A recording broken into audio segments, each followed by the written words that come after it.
Facing challenges and overcoming setbacks is part of doing business. Whether you have the expertise to survive them or not could mean the difference between success or failure.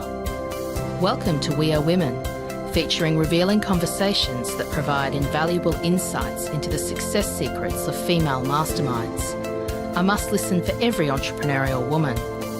Now here's your host, Janeen Vosper.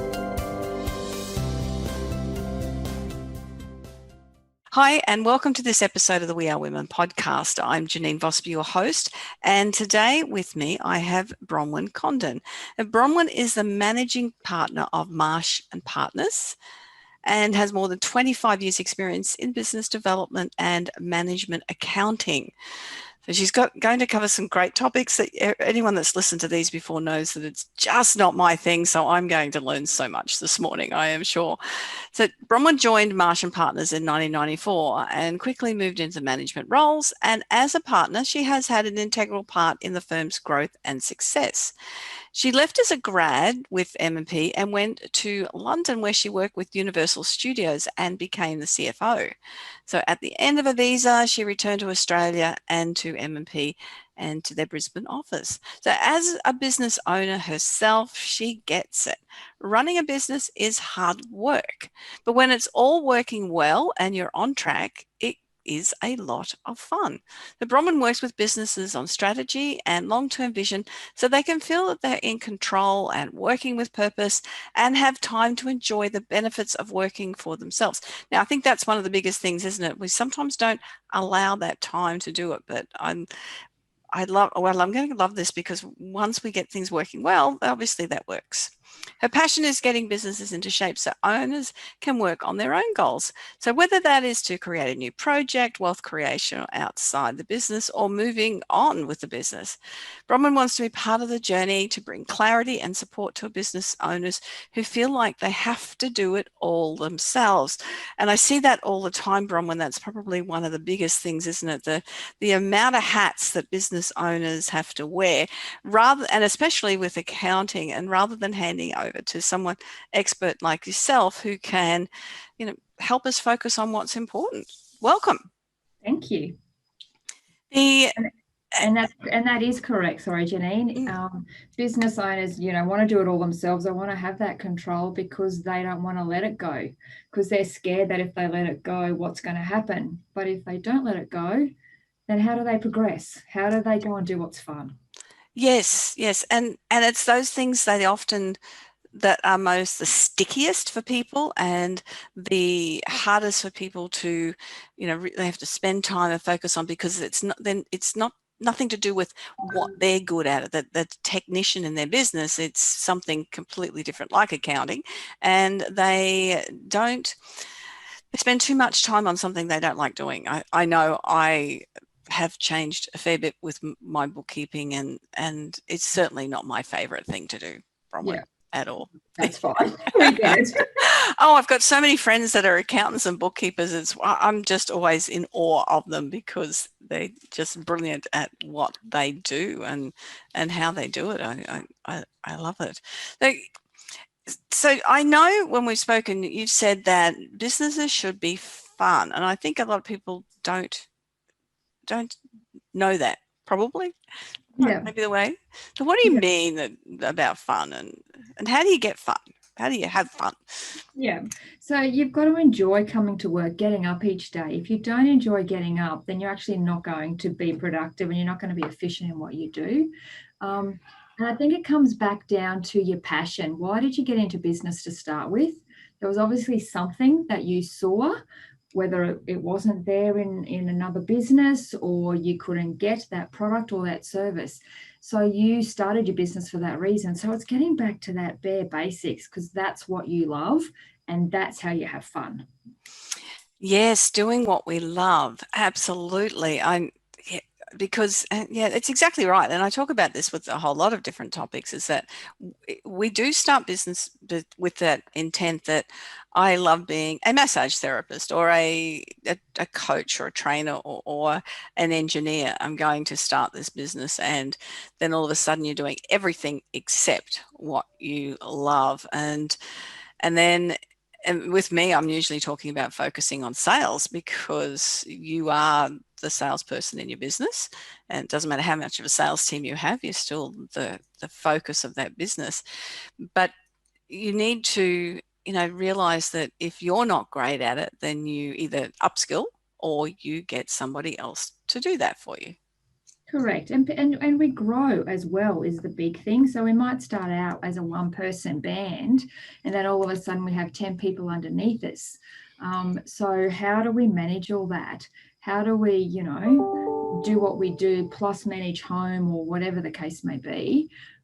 Which is where, go back to what you love and get people in to do your HR or your accounting or your strategy or your, process improvement, whatever it is. Just get somebody else that can just do it, smack it, it's out, and it's done. And then you can get on with it. And there's so many consultants, and whether virtual or live, in person, sorry, everyone's live, in person assistants that you can get that are expert in a particular field. And you don't even need to hire a person as a staff member. You can contract them for a period of time and get something done and then move on, can't you? Yeah, you can. And I think COVID has also taught us that, in that you don't have to do face-to-face. You can just spend an hour or half an hour with somebody on a Zoom and get just as much knowledge, which therefore just quickens up the process for you. And a lot of consultants now are on a basis of, just spend an hour with me and off you go. You don't have to sign up now for 12-month plans and all that sort of stuff. Yes, and that's sort of helps people avoid that fear of committing to something that they one may not work for them is probably the most important thing, because it will cost money if it doesn't work. It's good value and investment if it does. So it's that uncertainty to do that. So being able to get, and there's so much diversity in consultants. There might be something in a very specific field, and you can utilize those skills. And I think the biggest thing you just sort of touched on is that you should be able to see very quickly whether it's a benefit to you and your business. So, if you spend whatever $400 on something, and if you don't see that $400 back into your back pocket, then that may not work. So you can move on and you can do the next step of what's required. Yes. Yeah, and I know, even a lot with marketing, they talk about that ROI. That I know people that spend tens of thousands of dollars every month on marketing, but it works for them, and they get definitely get that money back on their investment. So it as long as you're getting that return on investment, I think that's the value part, isn't it? So what are the main problems that you see for people in business from that, accounting, but also the vision and the planning part of their business? I think a lot of businesses get bogged down in the day-to-day operations of their business. They lose track of where they're trying to go or what they're trying to do. They don't have their plan. They don't have their vision. All of a sudden, it's just, I've gone from, $100,000 turnover to a $2 million turnover, and I don't even know how I did it. So I'll just keep going. But that's not always the best strategy. Because I'm sure in that process, they may have lost staff, they're doing their head in, going a bit insane, if I can say that, because they've lost their way. They've lost, what needs to happen or not happen. And then they just get bogged down in that day-to-day stuff. Yes, and that's a lot of that processes of running a business. I know when I was GM sales for a company, we had about a $10 million turnover, but there were two businesses in there that did both. So the company, was quite significant. And we kept adding to the warehousing and adding to the admin staff because of the processing. There was a lot more processing to it. Because I was running the sales team, I was sort of saying that we need to improve systems. That would have helped. But also, sometimes that part of the business gets missed when people are trying to catch up all the time.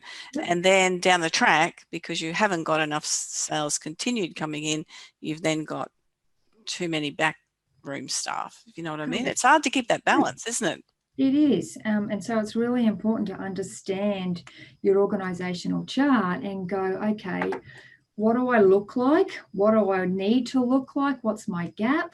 And therefore, work backwards on that. Can somebody be doing another 3 things so that this person over here isn't, killing themselves effectively and trying to do what they need to do? So it's all those little things that can make a big difference. It is, isn't it? It is just small things in the business, but it sometimes takes somebody from outside, or usually takes someone from outside, to look into a business to see what needs to be done. When you're in there working in it day in, day out, you get lost in the doing rather than the observing, don't you? Yeah, and somebody there just to challenge what you're doing and why you're doing it. So business, I think, can be quite lonely. You can go to the pub and have a conversation with your girlfriends or, your mates or whatever. But at the end of the day, maybe they don't understand what it's like. So it's really about having somebody that you can just go and talk to and go, hey, I'm thinking of this. What do you reckon? No, it's great having that. Just on a side note, that's when I started the We Are Women mastermind group for women, because you need that space where you just, with peers and people who are in the same boat, and they can share their issues and get some great feedback as well. It's absolutely vital. We can't do everything ourselves. We definitely need that support and assistance. And when doing that, that means they lose their why, don't they? Yes, they do, very much so. And from a woman's perspective, we try and do so much and we try to be that everything, but we aren't. We're human. Yes. And it's okay, but it's understanding that and giving ourselves permission around that scenario that, yes, we might be a wife and a mother and a daughter and a whatever. There's only one of us and we've only got one life. Yes. And if we don't get it right in our own business, then it means that we then probably have to return to a job. And that is not what we want to do. If we've gone to that, that to manifest our own business and create our own business, then we definitely don't want to be stepping back into something because we haven't been able to see the steps required. And a lot of people a lot of people go into business because they want that flexibility scenario. So how do you get that flexibility back if you're working, 50-hour, 60-hour weeks? So how do they get it back? It comes down to that focus, what's important, having that little priority list, and making sure we just tick it off each day. And if we don't get to it today, then just if it's still a priority, then we do it tomorrow. But that's the important thing. You've just got to focus. I mean, I've had clients that have nearly gone to the wall and we've just sat down and go, okay, the only thing you need to focus on is what you're good at, which is going and selling to clients. That's what you like to do. You like going out and doing that business development stuff. And they've gone from going to the wall to a $25 million business again. It's again just that little thing, focus, push away all the other stuff, delegate that away, and then you go back to the basics, if I call it that. Yes, and going back again, as we were talking about, doing what you love, and you've got something that you've got as or that you suggest as a 90-day action plan. Yep. So I would normally sit down with my clients once a quarter and we have a chat, where the business is at, what's going on, what are we struggling with, and then having a plan of what we're going to do over the next 90 days to move the business to the next level, whatever that level is.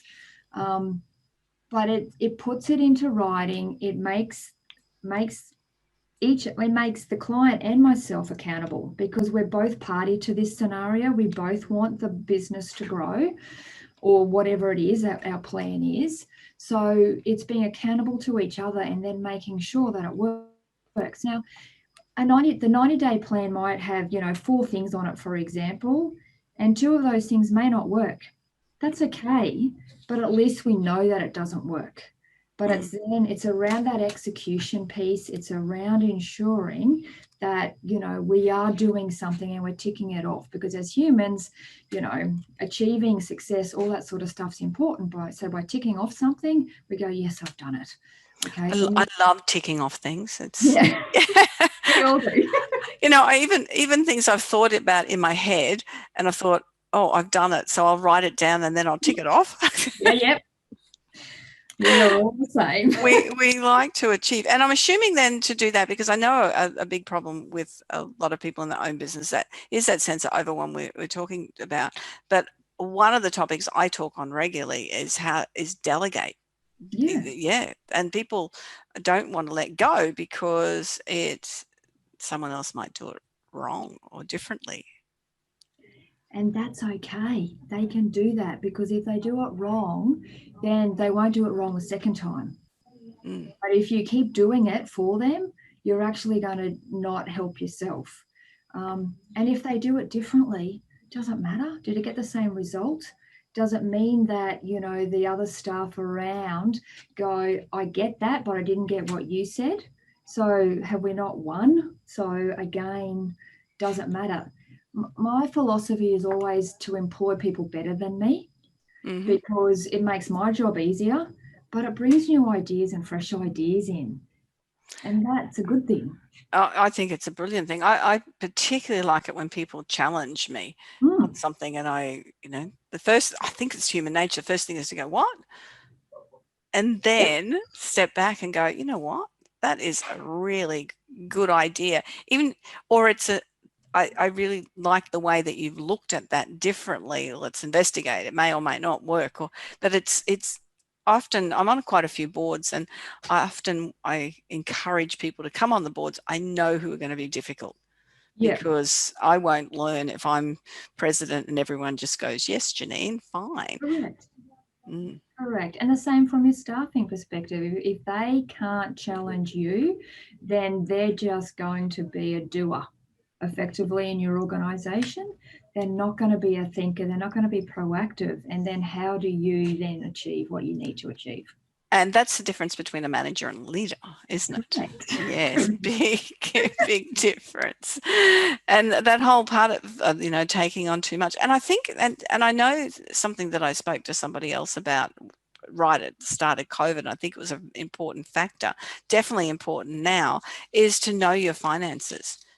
That's where, I know a lot of people came undone is because they did not know their finances. But now we're in Queensland and through COVID, as much as we probably will be for the next few years, is again knowing and planning your finances.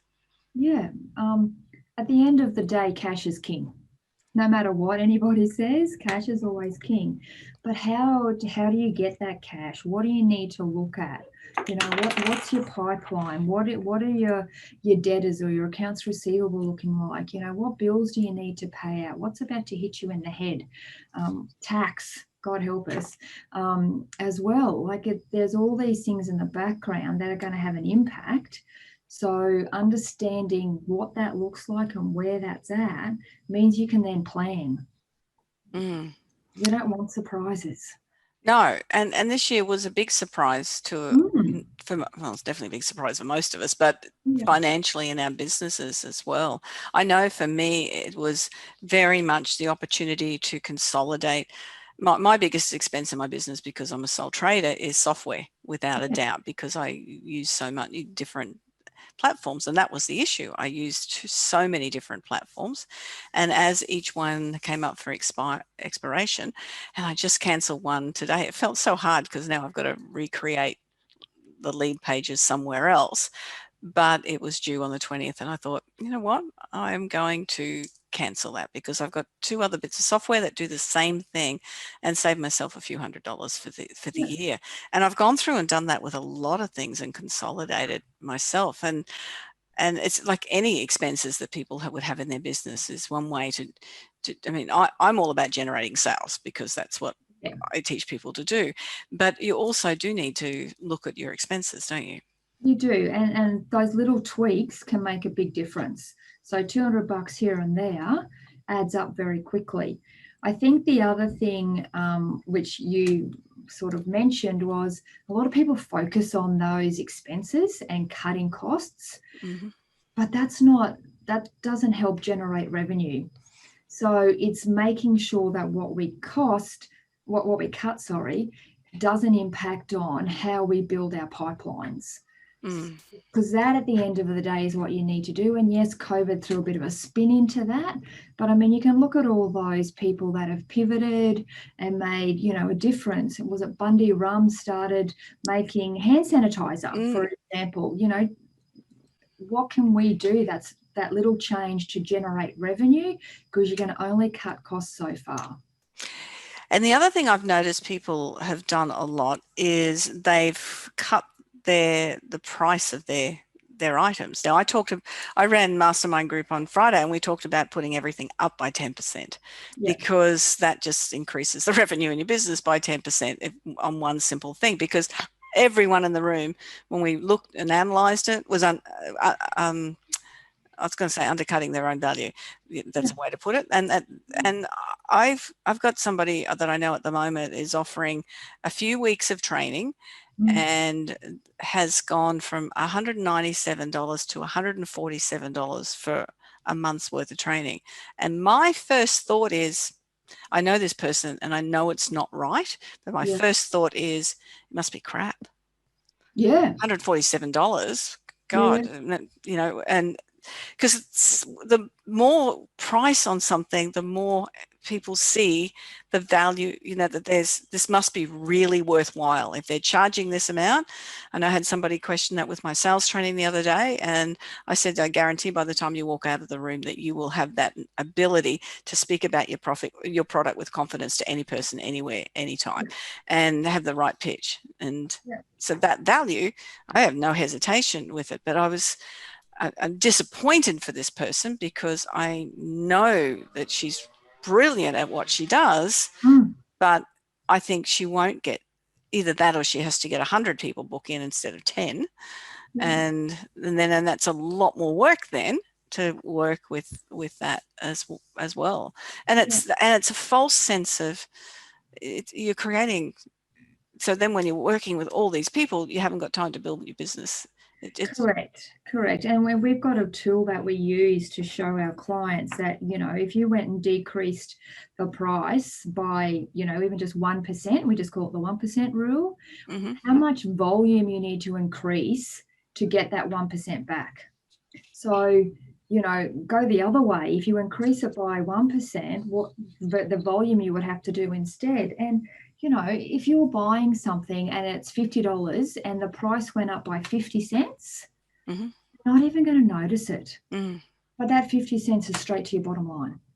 Yes. There's no cost. Yes. Yeah. And exactly right. And I know when I'm doing things now, the thing I offer, I have online training, which has a cost value to it, but it's already been developed, and it was developed before COVID, which is really good as well. And so I give that away. So there's no cost, but there's a lot more value and perceived value as well. So that's, and being able to do that where you haven't got a cost to something, I think is a much better way than discounting anything. Definitely. And, people are coming to you for a reason. So why would you discount that value? And if they're going to argue over it, then, are they really worth the customership that you're offering? They'll come back. They always do. But you've just got to wait, and you've just got to make sure that they see the value. Yeah, so how do, and I know after, the meeting we had the other day, it was a lot of discussion on it. It was probably one of the best topics of discussion. Considering all of that, how do people get to understand their finances? Because I know it was a very big question about when we work with the group on Friday, and then how do they value their worth? Yeah, so really it comes down to just sitting down and having a conversation, and looking at the business and looking at what are the drivers of the business. And then to get the value, we look at, okay, what's driving it, and therefore what the value is in regards to that into the community or your target audience or whoever the case may be. But it's just that little bit of education, one bit at a time, to therefore learn and understand. And once you get it, you've got it. Like, you don't lose that concept. And then it's understanding the tweak. What if I tweak that, what will happen here, or what will happen there type scenario. And part of what I've done over time too is I started with a price when I first developed a lot of product, and I went, oh, people are paying for that and they're telling me how great it is. I'll increase the price, and I'll increase the price, and I'll increase the price. And because I don't want to have 100 people in the room, I only want to have 8 people in the room when I do my trainings, because I know that's where I can offer my best value. Then it's automatically a lot more expensive, but they're getting personalized attention, which is a very different thing than somebody standing at the front and speaking to you. And people will pay more for those sort of things. One-on-one, people will pay more for that than having 8 or 20 in a room, because again, you get that service, you get that in-depth knowledge. It just works. So those one-on-ones are important. The part of what I've noticed too, 2 of the occupations I think that do that, recognizing worth and rewarding the people, it's the accountants and lawyers, because as you grow through the ranks, your title changes usually, and with your title changes your income as well, but you're still basically doing the same work but at a different level. Whereas other companies someone might be great at sales, so they'll put them in a sales manager's role, and they're terrible at managing other people. They're just, as you said, even like the owners out there making sales and developing new business. I've just noticed that with accountants and lawyers. It's one of the few occupations where you can progress without being promoted out of the job you do. Correct. Yeah. But again, it's understanding where you're at, because even in the accounting role, some people just can't progress. They don't want to, like different parts of their life make certain decisions for them, or they make certain decisions for them. So it really comes back down to that whole scenario of right people, right positions, including yourself as an owner. Yes. And just that making a decision, that's where a lot of the help, obviously, from organizations such as yourself come in. Yeah, so we've got numerous clients. We've seen it. Businesses walk in and sort of go, no one has my problem, but they do. They're all the same. We all have the same problems, whether it's cash flow, staff, whatever it is, we all have it. So sometimes it just, having that conversation, I can sort of go, you know what, I've seen that. It doesn't really work. So let's circumnavigate that quickly and do something different. You can have a go, but maybe you have to tweak it a bit to make it work for your business. Yes. So that's what's important, and that sounding board is important. Yeah, absolutely. Having the sounding board, I think, is the most vital part, and that would have to be one of your takeaway points then, Bronwyn, wouldn't it? Yeah, correct. Just it's only a conversation, but I tell you, those conversations can be so powerful that you'll save time, you'll save money, and you can do what you love. I know. It just, even the other day, with my background is in sales and I touch on marketing, but I invested 4 hours the other day with a marketing expert just to get some clarity on things that I help people get clarity on all the time.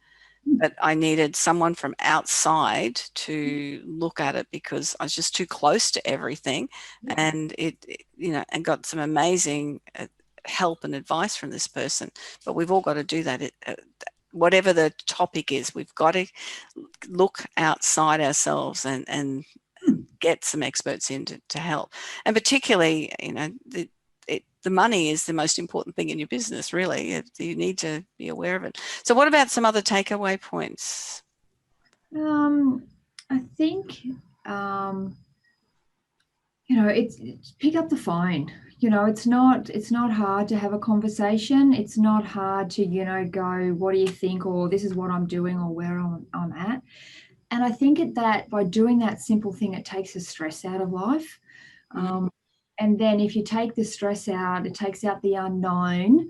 It therefore means that, you can improve, you can do what you want to do.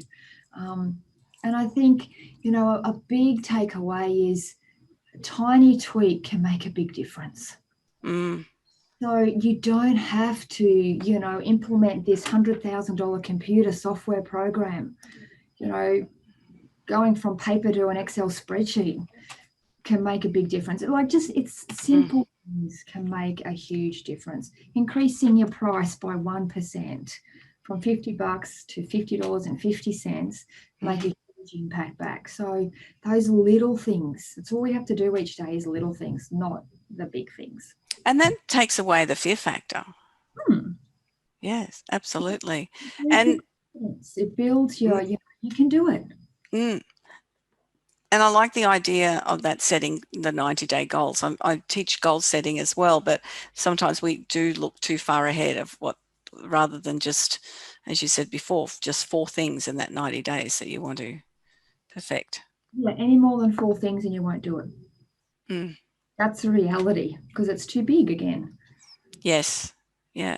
And how do you, what about holding, people accountable? Is that part of what you do when you work with people? Yeah, I would assume that. Yeah. So depending upon what the goal is, or those 90-day action plans, some phone calls or some face-to-faces in between. Otherwise, on that 90-day, the clients know that I'm about to go, what happened? So I just call it homework. Have you done your homework? And they'll go, yeah, no, Bron. Or, yeah. Okay, why didn't you do your homework? Like, what's going on? And there will be something as to why. You know what I mean? And at the end of the day, if we want to be harsh, we would say it's an excuse. Yes. Yeah. And I think one of the things I know I read from yours, the other tip is just to breathe. Yeah. It's not as real. It's not as bad as you think it is. There's a lot more going on that's gone on this year. I think we've got a little bit more balance in our lives this year. I would like to hope that we continue to remember that. So how can people get in touch with you, and what would you like them to do? Because I know people, the listeners are going to have some questions that they want to ask. So. Yeah, so they can go to the website if they want to contact through that, if that's easier. So just the normal marshpartners.com.au. Or, again, I'm happy just to have a chat. So if they want to grab the phone, again, all those details are on the website. Email addresses, everything are all there. And even just have a look on the website. There's lots of tips and tricks on there, lots of articles. Just Google search it and you'll be able to, maybe there's something there that, you're struggling with today and you just want a quick answer or whatever. Just have a look. There's articles there on lots of different topics. So Marsh and Partners has got the little and sign, hasn't it? So not in the website. So just say the website again, please. Marsh Partners. Okay. Yeah. marshpartners.com.au. Yeah. That's easy to remember. Anything that you want to add before we wrap up, Bronwyn?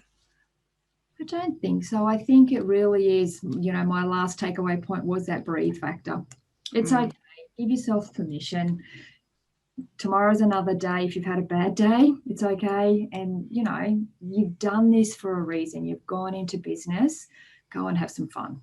Yeah, absolutely. That's where we started, wasn't it? And is definitely have some fun with it. Thank you very much. That's Bronwyn Condon from Marsh and Partners. I really appreciate that really good expert business advice, and for people just to, make sure that you take the time to understand your business, I suppose, and then plan for where you want to go and what you want to achieve. absolutely. Thank you, Bronwyn, and that's Marsh and Partners, marshpartners.com.au. I don't want to get that wrong. And ask for Bronwyn when you ring through. She'll be more than happy to help. That's another episode of the We Are Women podcast. I'm so glad that you could be here and listening to this today. Have a wonderful fortnight, and I will be back again with the next episode. Remember that you can get in contact with me by going to janeenvosper.com and booking a 20-minute just free strategy call, and we can talk about anything that I might be able to help you with, or I'm a great connector, or anyone that I'll be able to suggest might be able to help you with your problem in your business. Bye for now.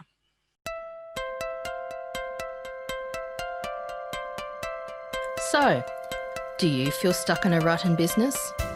Visit speechperfect.com.au and download Janeen's free ebook to avoid the 5 most common stumbling blocks women face in business. It's jam-packed full of tips to overcome the barriers that could be holding you back from the success that you dream your business will be.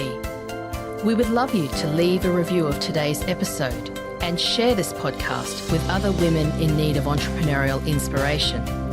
Subscribe to the next episode now and join the We Are Women community.